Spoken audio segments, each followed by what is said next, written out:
ఈ రోజుల్లో సన్యాసం బెటరా పెళ్లి బెటరా? సన్యాసమే బెటర్. మ్యారేజ్ సన్యాసం. పెళ్ళే బెటర్. సన్యాసం బెటర్. మ్యారేజ్ ఇస్ బెటర్ అని. సన్యాసం. పెళ్లి. సన్యాసం. సన్యాసం. సన్యాసం ఎందుకు? పెళ్లి చేసుకున్న టార్చర్ కన్నా సన్యాసంలోనే బెస్ట్. పెళ్లి చేసుకున్న టార్చర్ అంటే టార్చర్ ఏముంటది పెళ్లిలో? పెళ్లిలో టార్చర్ అంటే పెళ్ళైనాక ఒక 1 year తర్వాత టార్చర్ వాళ్ళ విశ్వరూపం బయట పడుతుంది. టార్చర్ అంటే ఎలా గెస్ చేస్తారు టార్చర్ చేస్తున్నాను అంటే కొట్టి చంపేసి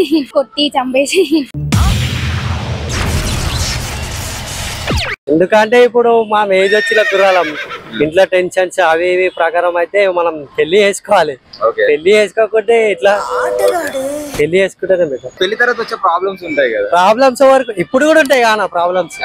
అదే మన కొత్తనా మనం చదువుకుంటే అయిపోతుంది. ఇద్దరిని ఒకరి మాట పట్టుకొని నడవాలి. మొత్తం నాది నడవాలంటే ఇక గొడవలు ఓవరికైనా అవుతుంది. ఇద్దరు అండర్స్టాండింగ్ ఉండాలి. ఇద్దరు మాట నడవాలి ఇంట్లో. రిలేషన్షిప్స్ ఇవన్నీ ఈ మధ్య ఎక్కువ నమ్మబుద్ధి అవ్వట్లేదు కదా, సో అది బెటర్. నమ్మకపోవడానికి కారణం ఏంటి? Trust issues. సో మీకు బ్రో? అమ్మాయిలు ఎప్పుడు ఎలా ఉంటారో తెలియదు కాబట్టి బెటర్.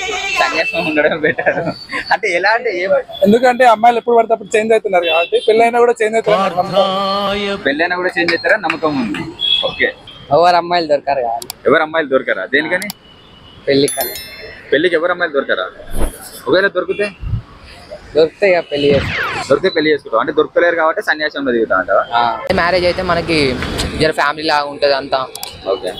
దాన్ని బట్టి మనము జర ఒంటరి ఉండకుండా ఫ్యామిలీ ఉంటది మొత్తం.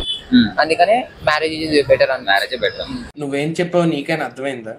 You find a partner for your life time. ఎందుకంటే ఎవరు కలిసి ఉండట్లేదు ఇప్పుడు పెళ్లి చేసుకుని మిస్అండర్స్టాండింగ్స్ వల్ల విడిపోతారు కదా. ఓకే, మిస్అండర్స్టాండింగ్స్ వల్ల విడిపోతున్నారు. సో దానివల్ల సన్యాసం బెటర్. చేసుకుంటే ఒకటే బ్రో, చేసుకోకపోతే చాలా కంట్రీలో ఉన్నావు బేటా. ఎందుకంటే ఇప్పుడున్న జనరేషన్ లా మనం అమ్మాయిలను చాలా డిఫరెంట్ గా ఉన్నారు. ఓకే, అందుకే అదే బెటర్ అనిపిస్తుంది. పెళ్లి ఎందుకు? ఇప్పుడు సింగిల్ ఉండి లవ్ చేసుకుని ఇట్లా అమ్మాయిలు మోసం చేస్తారు కదా, పెళ్లి చేసుకుని అని మంచి అమ్మాయితో నుండి ఒక బాధ్యతలు వస్తాయి కదా. ఫుల్ఫిల్ చేసుకోవడానికి సరేలే ఎన్నెన్నో అనుకుంటాం. మంచిగా ఉండి అమ్మాయి అన్న ఇక ఏం పనులు చేయకుండా అట్లా మంచిగా ఉంటుంది, వాళ్ళిద్దరు బాగుంటారు. సో మీకు సన్యాసం అంటే రీజన్ ఏం లేదు బ్రో. రీజన్ ఏం లేదు అంటే రీజన్ ఏం లేకుండా ఎట్లుంటుంది బ్రో? అంటే ఏం చెప్పాలి బ్రో, ఇప్పుడు సపోజ్ నువ్వు సన్యాసం తీసుకుని కాబోయే వైఫ్ చూస్తుంది ఈ వీడియో, అప్పుడు ఏంటి బ్రో పరిస్థితి? కాబోయే వైఫ్ మాకు పెట్టుకుంది బ్రో నిన్ను. అప్పుడు పెళ్లి చూపులో పోయినప్పుడు అడుగుతాను సన్యాసం తీసుకుంటా అన్నావు, ఏంటప్పుడు పరిస్థితి? అప్పుడే ఆ జనరేషన్ సిచ్యువేషన్ బట్టి చెప్పు ఆన్సర్. సిచ్యువేషన్ బట్టి చెప్పు.